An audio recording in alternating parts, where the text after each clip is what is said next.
Hello everyone, my name is Dwayne Kimball, owner and founder of KMD 89 VA Claims Consultant, Leave No Vet Behind, and also I'm a United States Army veteran. Today I'm bringing you another educational video as it pertains to the VA disability compensation claims process. And today I'm going to be discussing sleep apnea. Okay, I think this is probably one of the most, most controversial claim conditions within the VA, within veterans. Okay, a lot of veterans, they ask me, well, I wasn't treated for sleep apnea in service, but I had it, and I got to lay evidence or something from my wife or friends stating that. Okay, so today when I'm going to be talking about sleep apnea, I'm going to be covering sleep apnea as it pertains to direct and secondary service connections. So I have 3 slides. 2 of them is from the VA M21 reference manual, and one of them is a 38 CFR regulation. Okay, so again, a lot of people get confused not only about sleep apnea, but other service-connected conditions as it pertains to the 5 ways of service connection. Okay, so the first slide, it states sleep apnea and sleep studies. Okay, now above that you see a change date, and that date is February 19th, 2019. In this section, I just took one of the manual references from this section as it pertains to sleep apnea, but there's about 5 or 6. So what that change date means, if you're looking at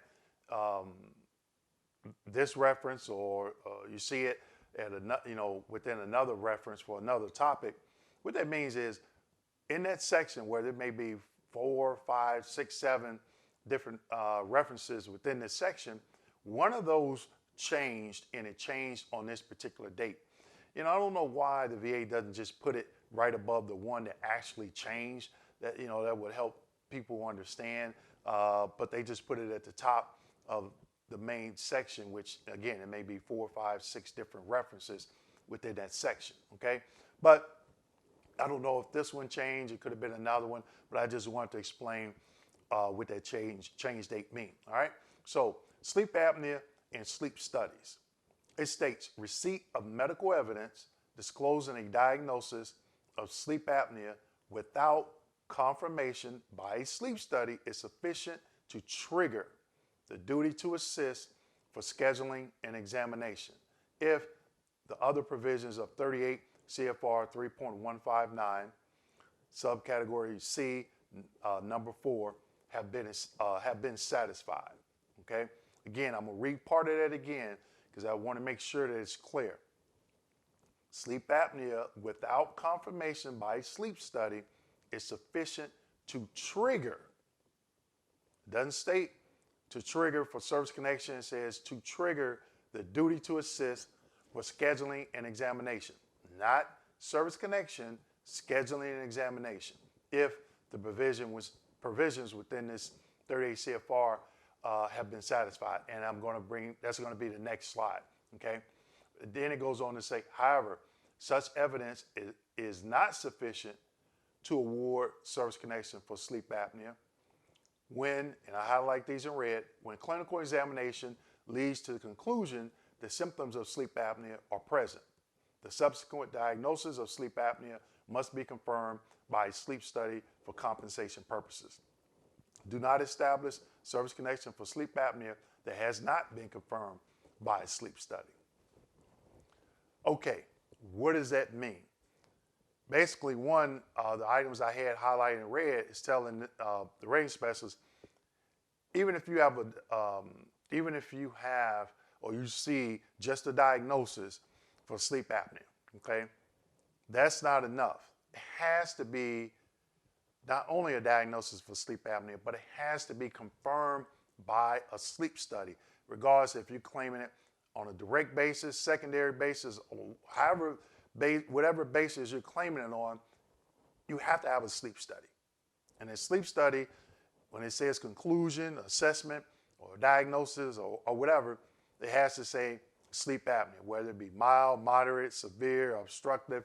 It has to show a diagnosis of sleep apnea. Now, as it pertains to 38 CFR 1.59, That's the second slide I'm going to show, okay? So 38 CFR 3.159, it states, provide, and this is just a section. This is not the entire regulation. It's a lot more information, but as it pertains to sleep apnea, this section, the previous reference that I showed you as it pertains to that is just this section, okay?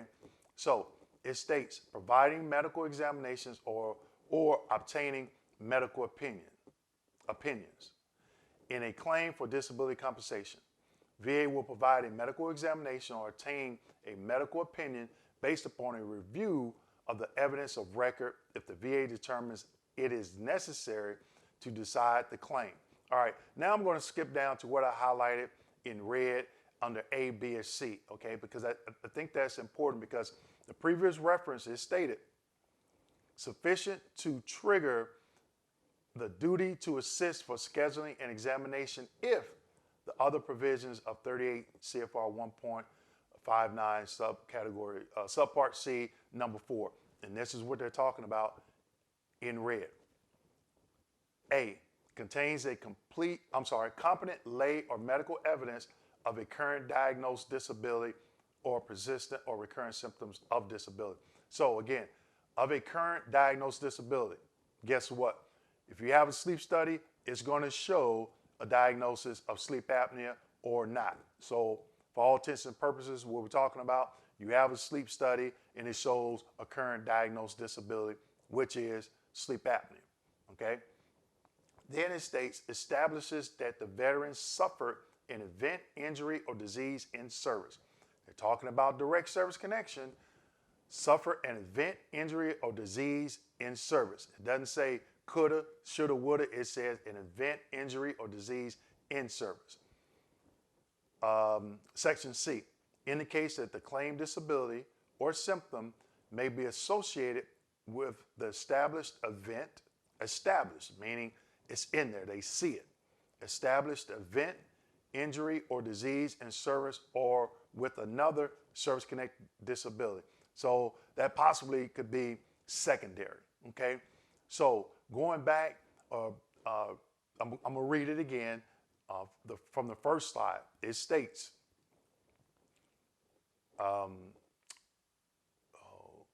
it states diagnosis of sleep apnea without confirmation by sleep study is sufficient to trigger the duty to assist for scheduling and examination if the other provisions of 38 CFR 3.159 have been satisfied. So again, have been satisfied. These three from A, B, and C, they have to be satisfied to trigger that examination, that comp and pen, okay? So just a quick recap. At the end of the day, however you're claiming it, what I'm taking from this, you have to have a sleep study. And on that sleep study, it has to show a diagnosis of sleep apnea, sleep, mild, moderate, severe, obstructive, or whatever. It has to show that diagnosis. Now, in order to trigger a comp and pen exam, then 38 CFR 3.159 subcategory C, number 4 has to be met. And I just read those. So basically, it's saying a current diagnosed disability, which is, we're talking about sleep apnea. If you have a sleep study and it shows a diagnosis of sleep apnea, you meet that criteria. Number 2, section B, it stated you had to have an event, injury, or disease in service. It has to be established. So it means they're going to look through your STRs. Is there some type of complaint for a respiratory condition? Because that's what sleep apnea falls under, a respiratory, okay? Yes, no. If it's yes, you meet that, okay?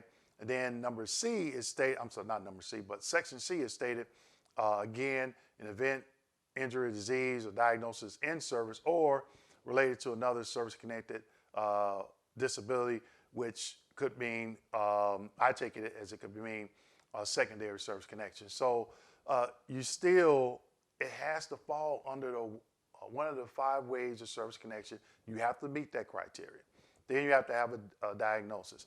Then you have to have a medical opinion, okay? Now, I've done other videos where I talked about medical opinions. Now, you can get a medical opinion from your private physician. I'm pretty sure there's still some DBQs out there for sleep apnea. I don't know if they are expired or not, okay? Because I haven't seen one in a while. I haven't looked it up. But let's just say you have sleep apnea DBQ, and you have it completed by your private physician, and on that DBQ, the doctor gave you a positive medical opinion with a rationale, and you have, and the diagnosis for sleep apnea has been confirmed by a sleep study, and you submit that to the VA. Now, as long as that DBQ hasn't expired, and is completed correctly, you have sufficient medical opinion with the supporting rationale, and the diagnosis of sleep apnea is confirmed by a sleep study. That should be sufficient for rating purposes. But you got to remember, talking about the VA, it may, what I may think may be sufficient, or what you may think to be sufficient may be totally different than what that rating specialist think that needs to be sufficient. And I've seen in the past where private physicians have completed DBQs and submitted a positive opinion with a strong supporting rationale.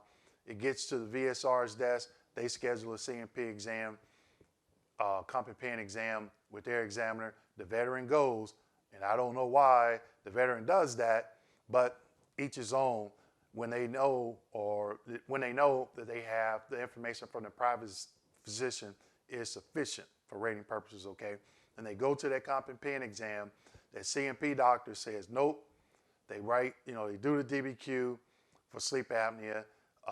They provide a medical opinion, a negative medical opinion, and then they may write 1 or 2 sentences supporting that negative opinion, but your doctor wrote maybe 2 paragraphs supporting the positive opinion, and then it gets to the rating specialist, and the rating specialist denied it, and they're saying the preponderance of evidence from the CMP examiner outweighed what your doctor stated. So now you just gave them conflicting medical evidence, and the choice to use your doctors or their doctors, and we all know 9 times out of 10, unless you get a rater that's an advocate for the veteran, will go with the private physician's DBQ, okay?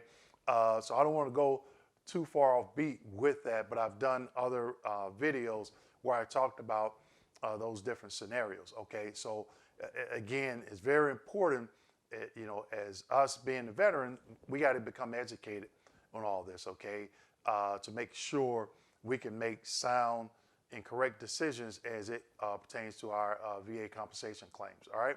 So again, I did mention I had 3 slides. I'm going to talk about the 3rd slide now. So in the 3rd slide, we're talking about qualifying devices for sleep apnea treatment on the 38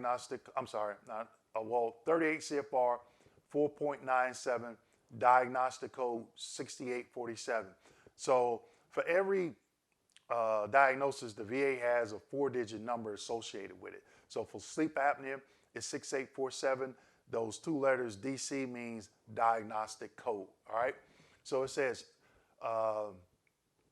38 CFR 4.97 diagnostic code 6847 lists a CPAP machine as an example of a breathing assistant device for treatment of sleep apnea, which is required for assessment of the 50% evaluation, all right? Now, if you were to Google diagnostic code 6847, and for the 50% criteria, it states requires use of breathing assistant device such as. It doesn't state has to be a CPAP machine, but it says such as continuous airway pressure machine, which is a CPAP machine, but it says such as. So, and the reason why I want to talk about this, because if you look at, and I won't read them verbatim, but if you look at the 4 bullet comments, these are some of the other appliances or devices that you could be using to treat your sleep apnea. So if you have if you have a diagnosis of sleep apnea and it's been confirmed, whether you're claiming it, it's been confirmed by a sleep study and you're claiming it on a direct basis or secondary basis, and they say, you give you a positive opinion, but you don't have a CPAP machine, if you have one of these that's listed, that will still entitle you to the 50% criteria under diagnostic code 6847. So just don't think that it's only a CPAP machine. Here are some other treatment devices that the manual lists that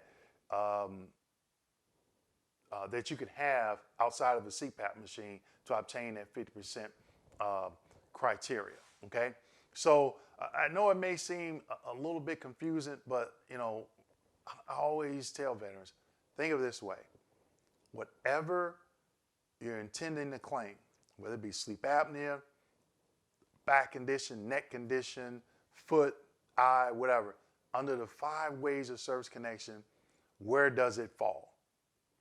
You could write a 10-page letter or a 20-page letter.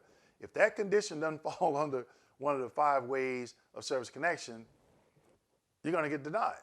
Now, there may be some outliners out there where certain conditions that you could claim due to your MOS, but even still, if you're claiming it due to your MOS, you're claiming it on a direct basis.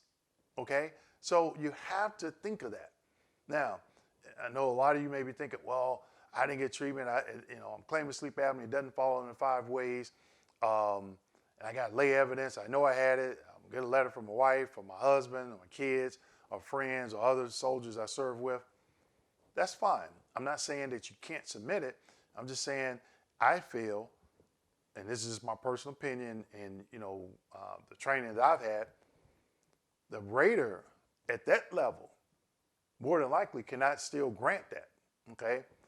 You do a high-level review, decision review officer, depending on, if there's been any updated training or if they've been given additional authority to possibly look at it and grant it with the lay statement, probably confirm and continue the denial from the rating specialist. Now, if you get to BVA before a judge, they have a little bit more power, and they probably say, hey, okay, well, yeah, that's enough. Send it, remand it back and do X, Y, and Z. Send the veteran to a CMP exam to get a medical opinion. Okay, you go, the doctor gonna say, well, there's no treatment in service, denied. Could. I'm not saying that they would, but they could. It could go either way. Okay, but still, I wanted to talk about sleep apnea as it pertains to direct service connect, direct and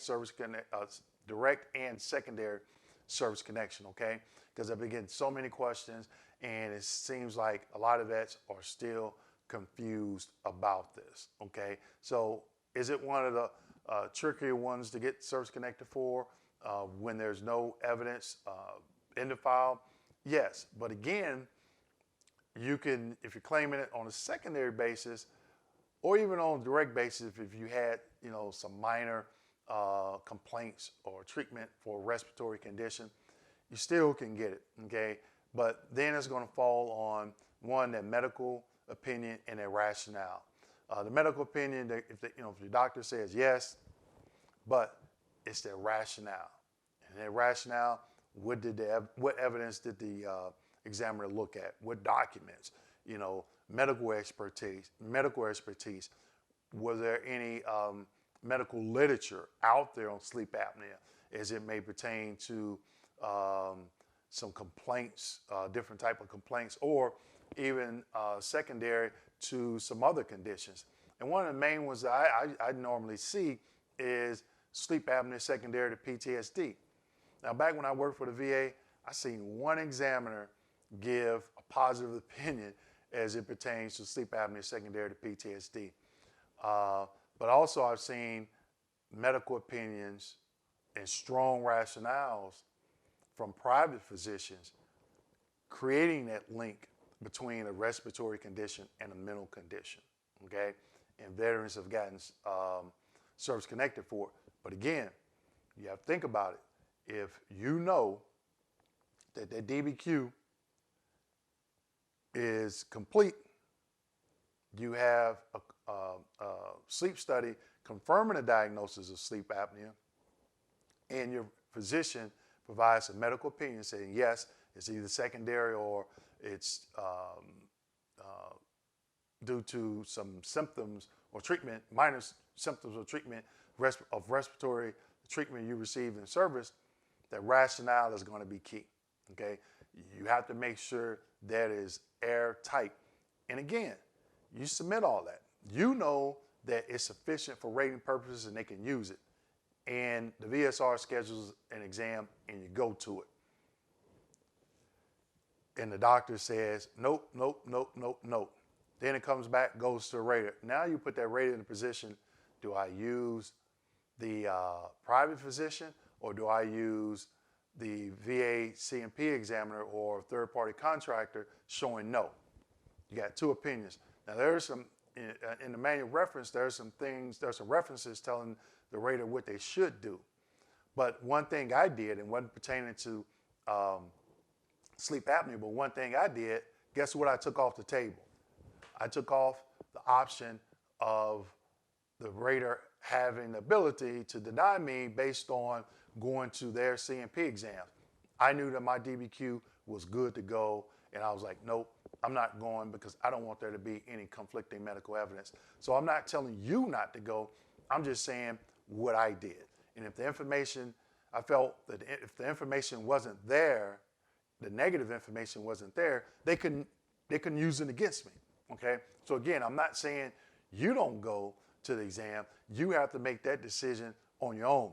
But again, before you even make that decision, you have to make sure that everything that you submitted is airtight and is sufficient for rating purposes. And again, what you may think is sufficient, the rating specialist may not think it's sufficient. So you want to maybe get with somebody, educate yourself. Okay, well, how does this nexus statement, what does it need to look like?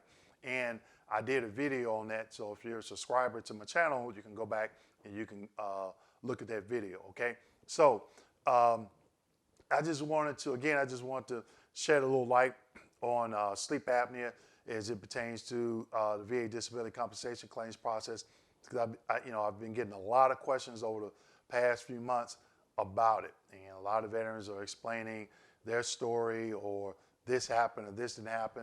And the first thing I ask, were you treated in service for it? Is it in your service treatment records? Are you claiming it secondary? Do you have a medical opinion? The evidence that you submit, is it sufficient for rating purposes? Those are some of the basic questions that I ask, okay? And you should be asking yourself those same questions, all right? So I hope I didn't confuse you in this video, but I hope that you found it somewhat educational as it pertains to sleep apnea. So thank you for watching this video. Please like, subscribe, hit that notification button so you can get notified of when I upload a new video. Please share the video. I know this is one of controversial topics within the VA for veterans anyway. So please share the video. Continue to be safe during this whole COVID-19 pandemic, and I'll see you in my next educational video. Thank you, and thank you for your service.